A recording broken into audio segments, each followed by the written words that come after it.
తనలో ఏ గుణము నచ్చిందో తనకెంతో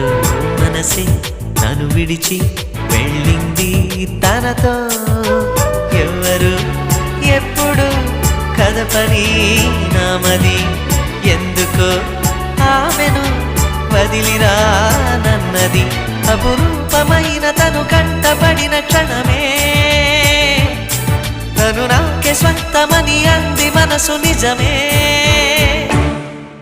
రెప్పలు మూసున్నా ఎదుటే నిలిచి తను నవ్వినట్టు ఉంది ఎవరు ఎదురైనా తనలా తోచి కంగారు కలుగుతుంది